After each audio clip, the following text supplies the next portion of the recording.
BSI ಹುದ್ದೆ ಸೇಲಿಗಿದೆ, BSI ಹುದ್ದೆ ಸೇಲಿಗಿದೆ, ಸೇಲಿಗಿದೆ, ಸೇಲಿಗಿದೆ, ಸೇಲಿಗಿದೆ, ಸೇಲಿಗಿದೆ, ಸ್ಟಾರ್ಗಳು ಸೇಲಿಗಿದೆ, ಸ್ಟಾರ್ಗಳು ಸೇಲಿಗಿದೆ, ಸೇಲಿಗಿದೆ, ಸೇಲಿಗಿದೆ, ಸೇಲಿಗಿದೆ, ಸೇಲಿಗಿದೆ, ಪೊಲೀಸ್ ಕ್ಯಾಪ್ ಸೇಲಿಗಿದೆ, ಪೊಲೀಸ್ ಕ್ಯಾಪ್ ಸೇಲಿಗಿದೆ, ಸೇಲಿಗಿದೆ, ಸೇಲಿಗಿದೆ, ಸೇಲಿಗಿದೆ, ಸೇಲಿಗಿದೆ, ವೆಟರ್ನರಿ ಹುದ್ದೆ ಸೇಲಿಗಿದೆ, ವೆಟರ್ನರಿ ಹುದ್ದೆ ಸೇಲಿಗಿದೆ, ಸೇಲಿಗಿದೆ, ಸೇಲಿಗಿದೆ, ಸೇಲಿಗಿದೆ, ಸೇಲಿಗಿದೆ, ಪೊಲೀಸರ ಲಾಠಿ ಸೇಲಿಗಿದೆ, ಪೊಲೀಸರ ಲಾಠಿ ಸೇಲಿಗಿದೆ, ಸೇಲಿಗಿದೆ, ಸೇಲಿಗಿದೆ, ಸೇಲಿಗಿದೆ, ಸೇಲಿಗಿದೆ, ಕೆಎಎಸ್ ಹುದ್ದೆ ಸೇಲಿಗಿದೆ.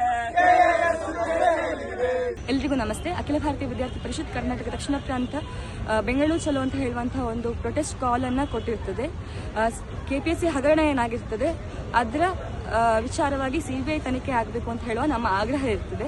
ಹಾಗಾಗಿ ನಾವಿವತ್ತು ಫ್ರೀಡಂ ಪಾರ್ಕಲ್ಲಿ ಪ್ರೊಟೆಸ್ಟ್ ಮಾಡಲಿಕ್ಕೆ ಹೋಗ್ತಾ ಇರೋ ಸಂದರ್ಭದಲ್ಲಿ ನಮ್ಮನ್ನ ಪೊಲೀಸರು ಅಲ್ಲಲ್ಲೇ ತಡೀತಾರೆ. ಎಲ್ಲಿ ನಿಂತಿರ್ತೇವೆ ಅದೇ ಜಾಗದಲ್ಲಿ ನಾವು ಪ್ರೊಟೆಸ್ಟ್ ಮಾಡ್ಲಿಕ್ಕೆ ಸ್ಟಾರ್ಟ್ ಮಾಡುವಾಗ ನಮ್ಮನ್ನ ಅತ್ಯಂತ ಹೀನಾಯವಾಗಿ ನಮ್ಮನ್ನ ಬಸ್ಗೆ ತುಂಬಿಸ್ಕೊಂಡು ಹೋಗುವಂತ ಕೆಲಸ ಮಾಡ್ತಾರೆ. ವಿದ್ಯಾರ್ಥಿನಿಯರು ಅಂತ ನೋಡುದಿಲ್ಲ, ಅವರು ಒಂದು ಹನಿ ನೀರನ್ನು ಕೊಡೋದಿಲ್ಲ. ಇಲ್ಲಿ ಪೊಲೀಸ್ ಸ್ಟೇಷನ್ಗೆ ಕರ್ಕೊಂಡ್ ಬರ್ತಾರೆ, ಇಡೀ ಬ್ಯಾಂಗ್ಳೂರನ್ನ ಸುತ್ತಾಕಿಸ್ಕೊಂಡು. ಹಲವಾರು ಕಾರ್ಯಕರ್ತರು ತಲೆ ತಿರುಗಿಸ ಬೀಳ್ತಾರೆ, ನೀರು ಕೊಡದೆ ತುಂಬಾ ಹೊತ್ತು ಸುತ್ತಿಸಿದ ಕಾರಣ. ಹಾಗಾಗಿ ನಮ್ಮ ಆಗ್ರಹ ಇದೆ, ಒಂದು ಸಿಬಿಐ ತನಿಖೆಗೆ ಕೊಡಬೇಕು.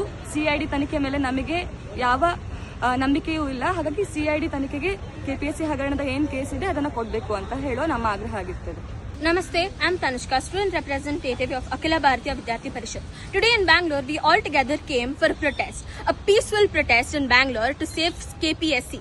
KPSC has been corrupted by paper leaks and given seats to the ones who have money and not the one who actually study with a lot of pressure and with a lot of patience and hard work. Why is this happening? When we questions came to raise our voice, we were suppressed. They didn't even see us as students, as girls. We were pulled, we were pushed, our clothes were torn. One girl, when she lost her consciousness and they fell, they didn't even care.